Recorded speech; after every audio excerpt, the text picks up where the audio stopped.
Antonio Salas López, médico neumólogo del Hospital 2 de Mayo. El tema de ahora es insuficiencia respiratoria. Recuerden siempre que para tomar referencia debemos ver a qué metro sobre el nivel del mar vamos a considerar la alteración de insuficiencia respiratoria. Los valores siempre dados están básicamente indicados para a metros sobre el nivel del mar. La insuficiencia respiratoria tiene un componente de 3 estructuras, las cuales van a alterar el objetivo final, que es la entrega de oxígeno a la célula. Es un problema en una más de las etapas necesarias para mantener la disponibilidad del oxígeno para la producción mitocondrial de energía, que es el objetivo final. ¿Cómo podemos definir insuficiencia respiratoria? Que es la incapacidad del sistema respiratorio de mantener la adecuada homeostasis entre el oxígeno y el dióxido de carbono. Es una forma de ver. Algún otro aspecto u otro enfoque es incapacidad de transferir volúmenes de oxígeno y o dióxido de carbono requeridos para el metabolismo corporal. O tal vez verlo de una manera un poco práctica con valores de una prueba de gases arteriales, con una PO2 menor de 60 y un PCO2 de 50.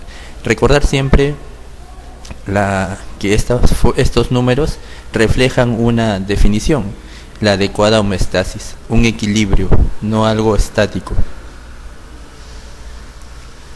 Puede haber tres condiciones en las que puede ocurrir la insuficiencia respiratoria. A nivel del aparato respiratorio, una falla en el transporte de oxígeno, una falla en la entrega del O2. Es decir, la insuficiencia respiratoria está regida por estos 3 sistemas. En uno, lo que siempre estamos enfocados es a la insuficiencia respiratoria del aparato respiratorio, donde hay una alteración en el transporte de O2 y una dificultad en eliminación del CO2, o una suma de ambas, en diferentes enfermedades nosológicas y evidenciadas en unas pruebas de laboratorio con valores de CO2 y O2.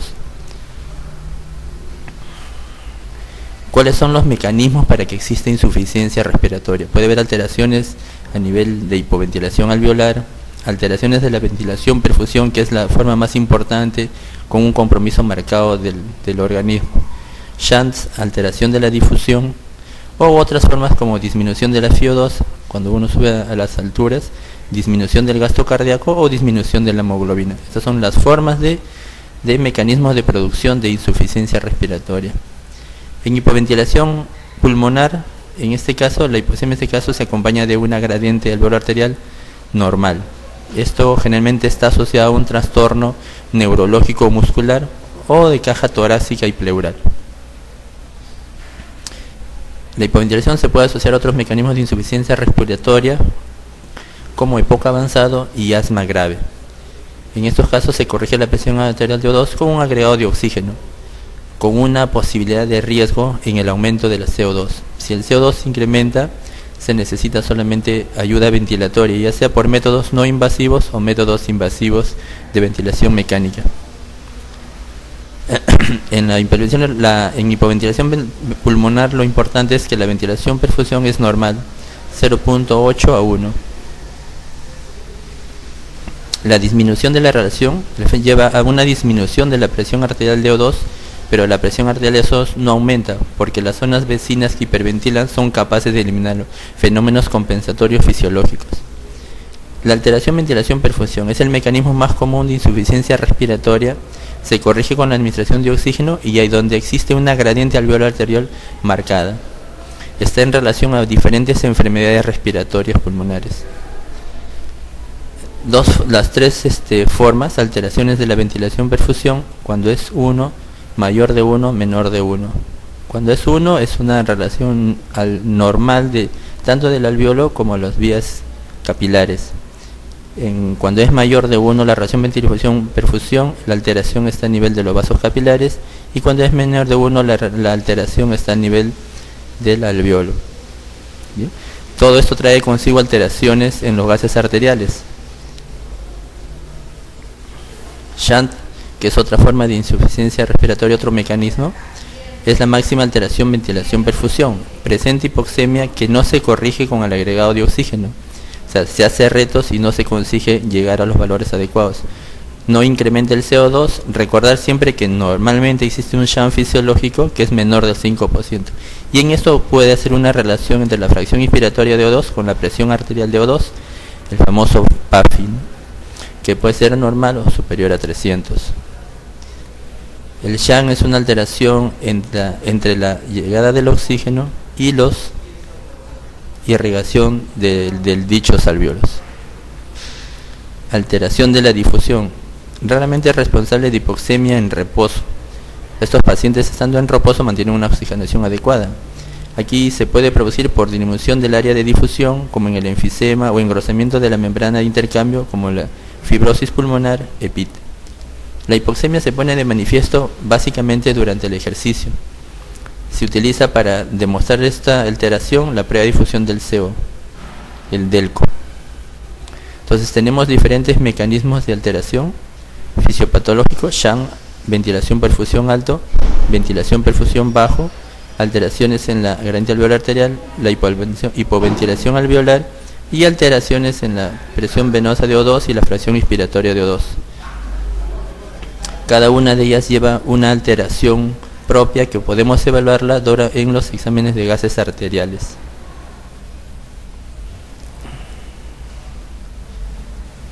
Hay una correlación entre el O2 y la saturación de oxígeno. Una vez que uno consigue una adecuada presión arterial de O2, la curva llega a tener un plano, una meseta. Más de eso ya no vamos a conseguir mayor aporte de mayor saturación de oxígeno. Con la PCO2 ocurre el término inverso. Las consecuencias clínicas las vamos a encontrar en la relación de PO2 versus saturación de O2, ¿no? Por ejemplo, cuando el paciente se encuentra entre el 60 y 70, que está a nivel de la atmósfera, son valores normales. El paciente va a presentar cianosis cuando el PO2 baja debajo de 50. Y cada una de ellas va a tener un valor relacionado a los gases arteriales. La gradiente alveolar arterial de la que estamos comentando es la diferencia entre la presión alveolar de oxígeno y la presión arterial de O2. Permite diferenciar si la patología es de origen pulmonar. La gradiente se obtiene con la fórmula la presión alveolar de O2 menos la presión arterial de O2, que equivale en promedio de 8 a 15 milímetros de mercurio.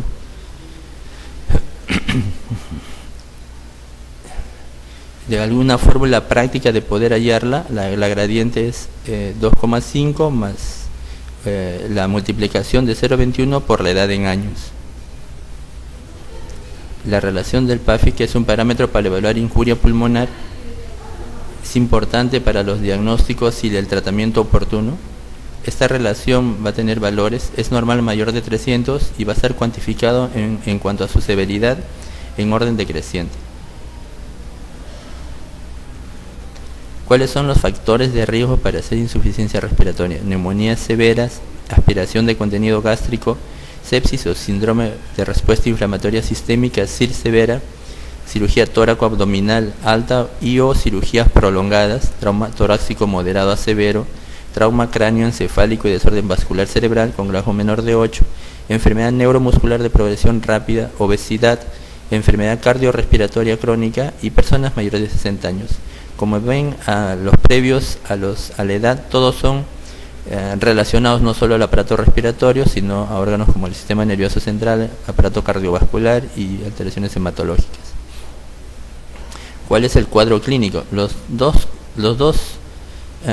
síntomas que podamos observar en estos pacientes, las dos características principales, uno es la hipoxemia y el otro es la hipercapnia. Hay una suma o una adición de signos y síntomas que podamos encontrarlos en ambos, pero cada uno de ellos tiene en el fondo una distinción particular. La hipoxemia, desde el punto de vista respiratorio, van a objetivarse con disnea, taquipnia, tiraje o paro respiratorio cuando es muy severo. Las alteraciones circulatorias, algunas compensatorias, son taquicardia, arritmia, angina de pecho, insuficiencia cardíaca, hipertensión arterial, hipotensión arterial. Las neurológicas propias de la hipoperfusión son trastornos del sensorio, convulsiones, incoordinación motora, cambios de personalidad y coma. Y en las cutáneas, observarlos en lectoscopía, palidez y cianosis. Los pacientes con hipercapnia pueden presentar disnea, taquimia, tienen arritmias, hipotensión, como trastornos neurológicos, confusión, sopor, asterix, mioclonías, convulsiones, coma. Y en piel, diaforesis y vasodilatación periférica.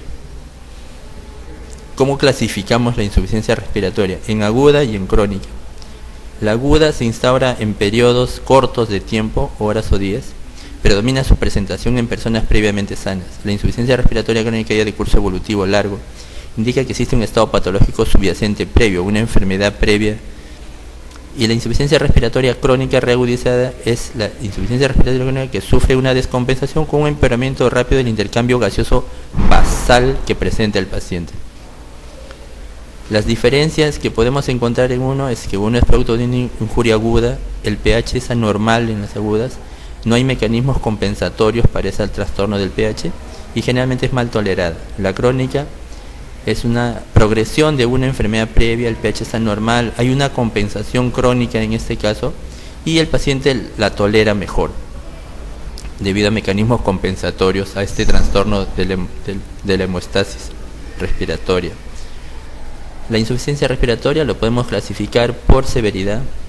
Leve, cuando en gases arteriales encontramos un PO2 de 80 a 71, moderada de 60 a 61, y severa de 60 a 45 o muy severa menor de 45.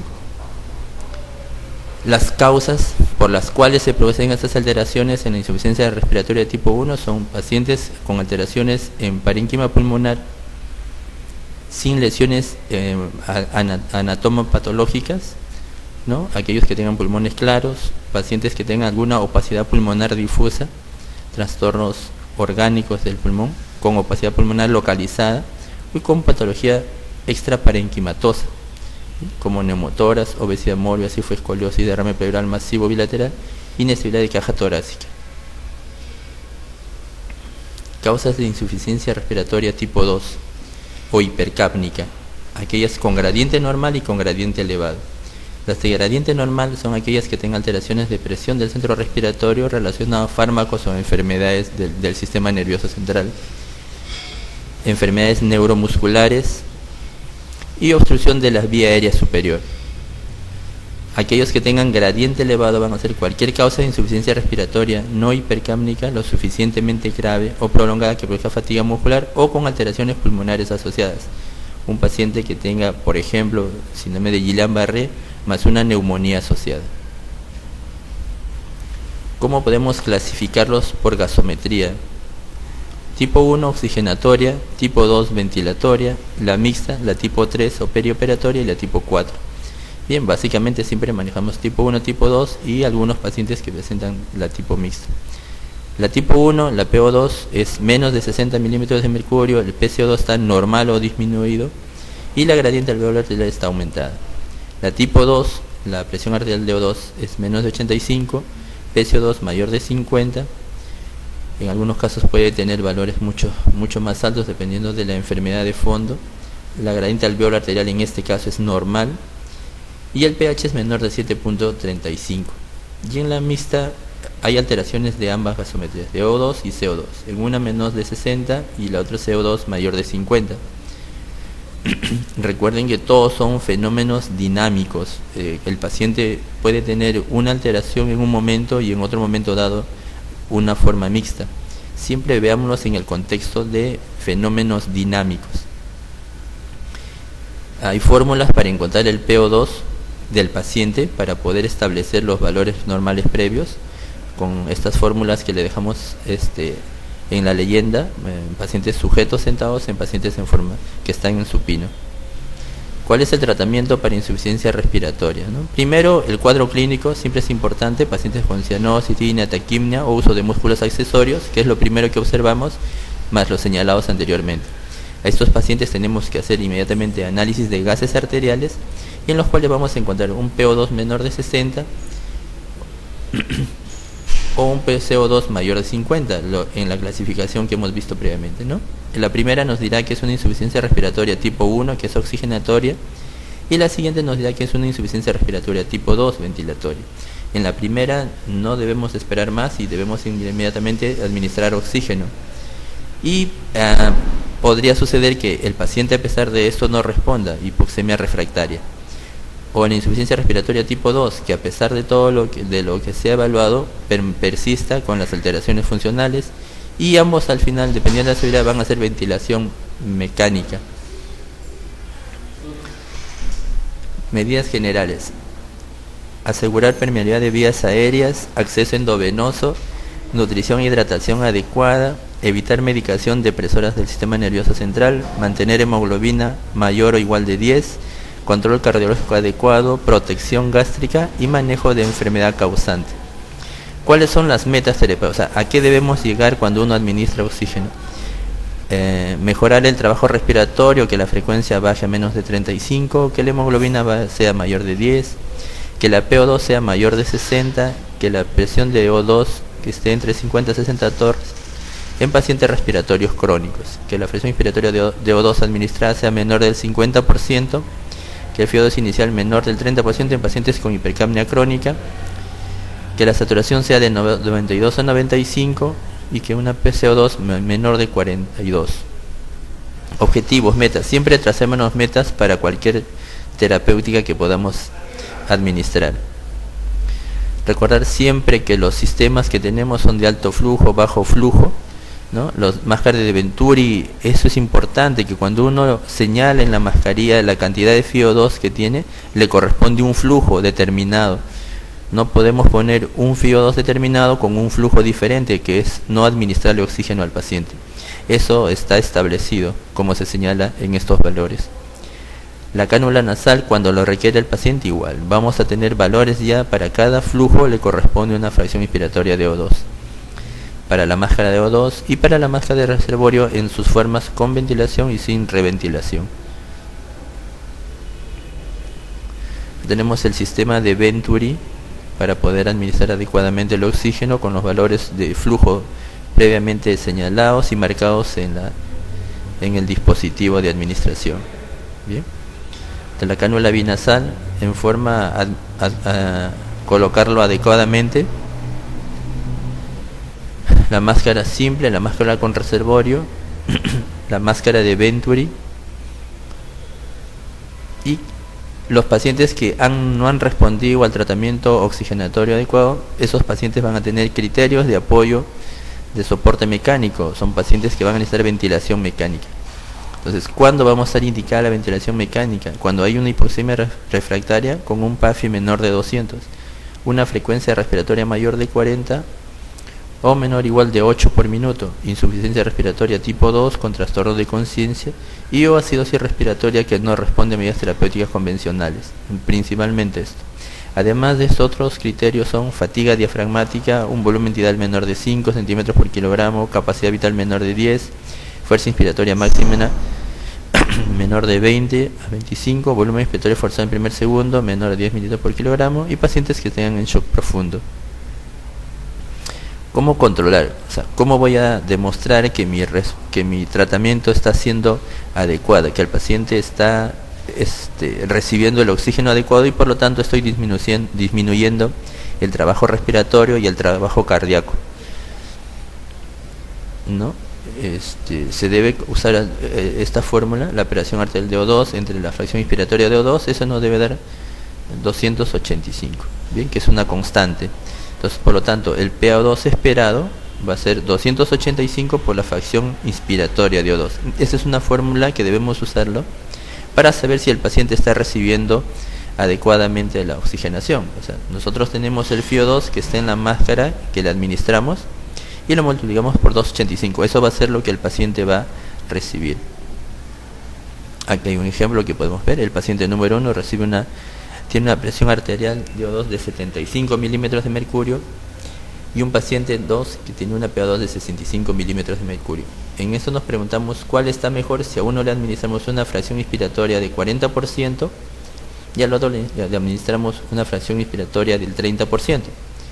Al paciente número 1 vamos a ver cuánto le corresponde el O2 esperado con esa fracción inspiratoria del 40%. Él deberá recibir en ese momento, debería estar teniendo en su organismo 114, mientras que el paciente número 2 debería tener 85. Si comparamos 114 con 75 y 85 con 65. O sea, el paciente que peor está haciendo trastorno de difusión va a ser el paciente número 1, porque su relación entre lo esperado versus lo real es mucho más elevado que en el paciente número 2. Por eso no depende de la fracción que yo le doy, sino cuánto está respondiendo el paciente al tratamiento que estoy haciendo. Ahora, la oxigenoterapia, como cualquier medicamento, también tiene complicaciones, eventos adversos, ¿no? Que son atelectasia por reabsorción, toxicidad pulmonar por oxígeno, displasia broncopulmonar, fibroplasia retrolenticular y retención de CO2. Hay pacientes que van a requerir que su insuficiencia respiratoria es una crónica y que por lo tanto ya tienen criterios de oxígeno a domicilio, ¿no? El paciente no necesariamente va a salir con tratamiento caminando o sin oxigenoterapia. Entonces, en esos pacientes, ¿en quiénes son? Pacientes con hipoxemia crónica, pacientes con hipoventilación nocturna y en algunos cuando damos tratamiento compasivo. Indicaciones de oxigenoterapia a domicilio: pacientes con EPOC estable, o sea, sin descompensación en ese momento, con una presión arterial de O2 basal menor de 55 milímetros de mercurio, en 2 ocasiones por un periodo de 4 semanas. Pacientes con EPOC con una presión arterial entre 55 y 79 asociado a lo siguiente: hipertensión pulmonar, hematocrito mayor del 55, sobrecarga ventricular derecha, cor pulmonale y arritmias. Insuficiencia respiratoria no EPOC con una PO2 menor de 60. ¿Cuáles son los objetivos de este tratamiento a domicilio? Para reducir la policitemia, mejoría de las condiciones neuropsicológicas, mejoría de la calidad del sueño, asegurando una PO2 adecuada, prevención de la hipertensión pulmonar hipóxica, disminución del tiempo de hospitalización, lo que no implica una reducción de costes sociales en este concepto, aumento de la supervivencia, aumento del peso corporal, aumento de la capacidad para el ejercicio y las actividades diarias, ¿no? Podemos ver cómo el apoyo oxigenoterapia permite niveles de supervivencia adecuados en el tiempo, ¿no? Permite mejoría de calidad de vida y una supervivencia un poco mayor del que no tendría esa administración de oxígeno. Ventilación mecánica no invasiva, diferentes tipos, ¿no? Para pacientes con insuficiencia respiratoria aguda o en pacientes con insuficiencia respiratoria crónica. Ventilación mecánica a domicilio, ¿no? Pacientes que no puedan tener control de la respiración, puede haber ventilación mecánica a domicilio. Trastornos en el control central de respiración, insuficiencia respiratoria crónica de origen toracógeno, insuficiencia respiratoria crónica por alteraciones parenquimatosas que no tengan resolución. Injuria pulmonar. ¿Qué es la injuria pulmonar? Es un caso grave, como vimos al inicio, de insuficiencia respiratoria que requiere por lo general apoyo ventilatorio. Los criterios son que tenga un PAFI menor de 300. Si en la evolución hace síndrome respiratorio del adulto, su PAFI será menor de 200. Los infiltrados bilaterales, en ambos sí, y una presión en cuña menor de 18 para ambos casos. ¿Bien? La injuria pulmonar se viene estudiando desde los años 1967, asociados a problemas de complicaciones posguerra. Entonces, la injuria pulmonar puede ir de una lesión inicial pequeña a grados severos bilaterales, ¿no? Que comprometen la vida del paciente y por lo tanto requieran ventilación mecánica. La injuria pulmonar, siempre va a haber una injuria pulmonar o extrapulmonar. O sea, el AIRA y síndrome respiratorio adulto no empiezan necesariamente por un compromiso pulmonar, puede haber un componente extrapulmonar como el sistema nervioso central que va a originar la injuria pulmonar, ¿no? Lo cual les van a hacer daño del epitelio o daño endotelial. El daño epitelial va a producir una proliferación celular, chance a nivel de esta alteración y con la consiguiente hipoxemia. El daño endotelial obviamente va a producir constricción, hipertensión pulmonar con pérdida de vasoconstricción hipóxica. La suma de ambos generan edemas a nivel intersticial y generando todo esto una suma de hipoxemia. Y ahí, como vemos, es una alteración inmunológica que va a provocar la liberación de citoquinas pro y antiinflamatorias y alteraciones que van a producir dificultad o alteraciones en la ventilación pulmonar. Luego de eso hay una reparación del pulmón Y en la reparación del pulmón va a quedar dos caminos. Una, que el pulmón quede normal, o que el pulmón quede con secuelas pulmonares como fibrosis pulmonar. ¿Sí?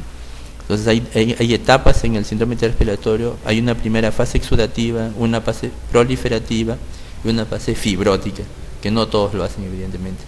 La exudativa es un problema intersticial agudo, con edema intersticial, hemorragia, leucoaglutinación, necrosis de neumocitos tipo 1 y membrana hialina. La proliferativa, 7 a 21 días después, reacción intersticial, inflamación crónica, necrosis del parénquima, hiperplasia de neumocitos tipo 2, macrotrombos. Y en la fibrótica, ya recuperando el paciente, puede haber fibrosis, quedar con bronquiectasias, tortuosidad arterial, patrón en panal de abeja como parte del EPIT. Y acá tenemos las fases exudativas y la fase fibrosante. La fase exudativa con todo el cortejo inflamatorio y en la fase secuelar con alteraciones a nivel pulmonar. Y esto se puede perpetuar. ¿Por qué se perpetúa el síndrome respiratorio de adulto? Porque hay un foco inicial no controlado, translocación bacteriana, infecciones nosocomiales, síndrome linfoprolectivo del distrito respiratorio adulto, daño pulmonar inducido por ventilación mecánica. ¿Cuáles son las causas más frecuentes del respiratorio del adulto? Puede haber lesión pulmonar directa o lesión pulmonar indirecta. Y las que ustedes ven acá, ¿no? Algunas relacionadas a compromiso pulmonar directamente y otras acciones extrapulmonares. Bueno, ¿con qué tengo que hacer el diagnóstico diferencial del distrés respiratorio de adulto? Con insuficiencia cardíaca, hemorragia alveolar, neumonía intersticial aguda, el Hamann-Rich, la forma aguda del EPIT, neumonía eosinofílica aguda, metástasis linfangítica, linfoma o leucemias, edema pulmonar neurogénico por reperfusión y edema por expansión. ¿Cuáles son las consecuencias a largo plazo? Como ven acá, 3 meses, 6 meses, 12 meses, ¿no? Un buen grupo de pacientes generalmente regresa al trabajo, ¿no? Hay un buen grupo que queda con lesiones secuelares a largo plazo. Evaluados muchos con test de caminata o pruebas espirométricas. La mortalidad es muy alta, como se verá acá, para el distrés respiratorio del adulto, muchos más encima del 50% en todos los estudios de corte. El tratamiento, hay factores de buen pronóstico y mal pronóstico. Los pacientes mayores de 70 años tienen mal pronóstico si tienen fallo extrapulmonar, si el PAFI es menos de 350 o si hay shock séptico con etiología. Tratamiento farmacológico, hay que hacer una estabilización hemodinámica, oxígeno, balance hídrico negativo, uso de corticoides, discutible algunas veces, óxido nítrico, prostaciclina, AINES y antagonistas de leucotrienos. Ventilación mecánica, ¿no? Las indicaciones, recomendaciones. ¿Sí? Eso es todo lo que podría darles por lo que es insuficiencia respiratoria. Gracias.